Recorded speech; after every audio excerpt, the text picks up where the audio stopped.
highly important. You will be repeating this idea later in macro international economics. Yeah, the production possibilities frontier is the boundary, is a limit between those combinations of goods and services that can be produced and those that cannot. So this will help me to get an idea of what can I produce and why I cannot produce. And to not forget, I'm using a model. Yeah, this is a concept in my model. I know the reality is more complicated. Then, to illustrate these production possibilities frontier, we focus on two goods at time and hold the quantities of all other goods and services constant. This is an example of a ceteris paribus. To explain you what is this one, let me analyze only two goods, something that you will be observing many times in the neoclassical economics. Most of the time, for simplicity, because it's a model should be simple. Let me assume that there are only two goods, or let me assume that there are only two factors of production, capital and labor. Let me assume land is constant.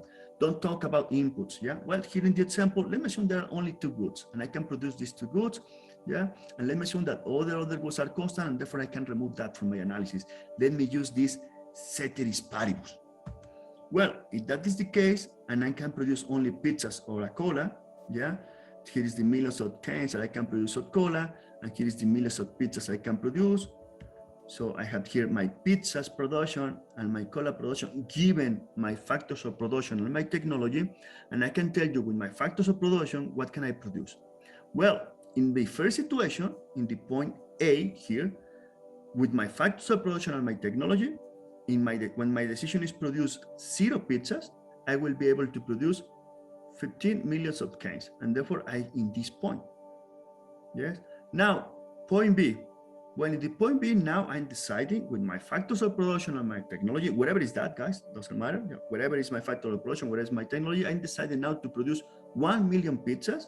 And how much can I produce of colas? Well, 14.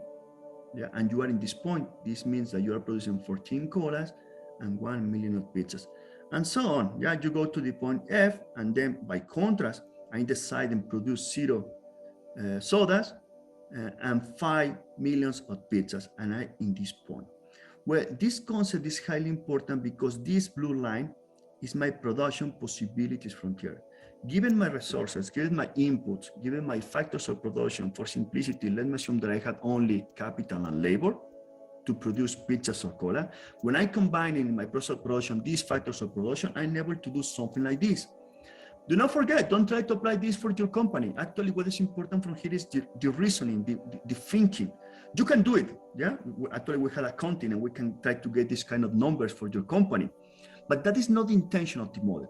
The model will try to explain you when you are acting correctly and when you are acting incorrectly, when you are acting efficiently and when you are not acting efficiently.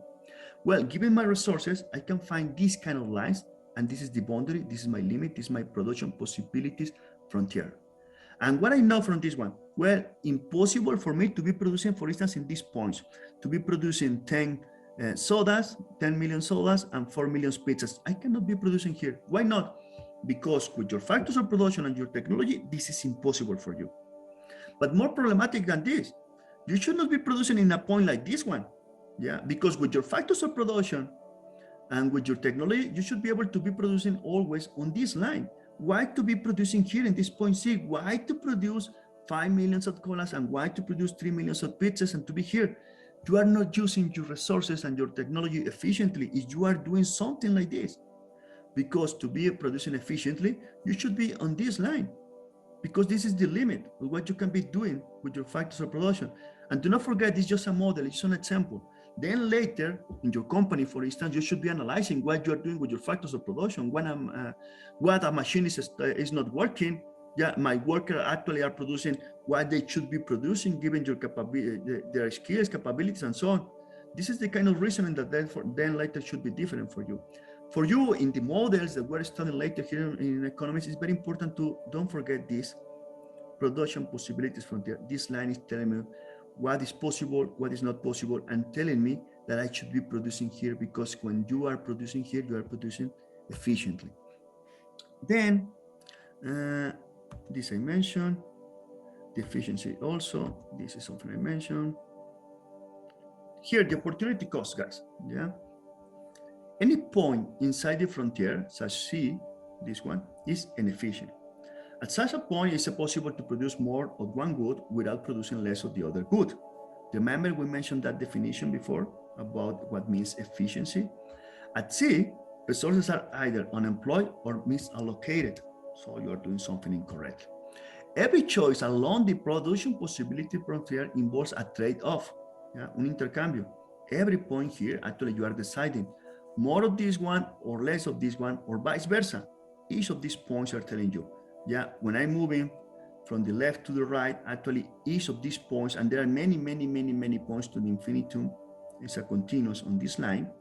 That means that you are producing less of cola to get a little bit more of the pizzas. For instance, if I'm decreasing 1 unit of cola or soda, how much I will be able to get of pizzas? That will be a question, and that will be something that will be answered with the slope at that point.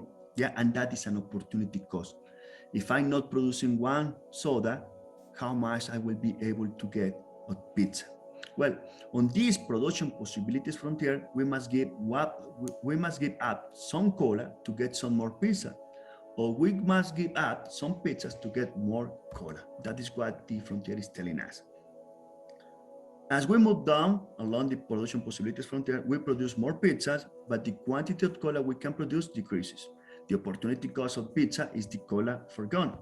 This is the concept of opportunity cost when we are using these kind of models. As I mentioned before, in your real life, all time we are analyzing the opportunity cost. And now we are using this concept to try to develop this model to explain to you what you are doing, what you are producing. And the model is simple, as I mentioned, but this opportunity cost in your company, you are already working, you are an entrepreneur, you have your firm, guys, all time you are doing something like this, and you should be trying to do it, and try to do this correctly. To analyze not only the accounting cost, but also the opportunity cost of that you are producing. You should not be producing just cola and pizza. You can be producing many goods and many services. You should be using many inputs. And in the end, you also can simplify something like that. But the idea is here that when you're producing something, actually you should take into account also the opportunity cost. What I'm producing this with my factors of production, with my inputs and with my technology. Should I be producing more of this one or more of the other one or less of this one, and so on? This is the kind of analysis, the kind of thinking that later is coming from this simple model. The models should be simple, to get the idea. So this will tell me the opportunity cost of pizza in terms of cola, and you can do it also vice versa. In moving from E to F, and here E to F, moving from here to here, from this combinational production to this combinational production where I'm producing 0 colas, the quantity of pizzas increased by 1 million. If I'm moving from here to here, I'm moving from here to here, that means 1 million pizzas more, The quantity of cola decreased by 5 millions, I'm jumping from here to here.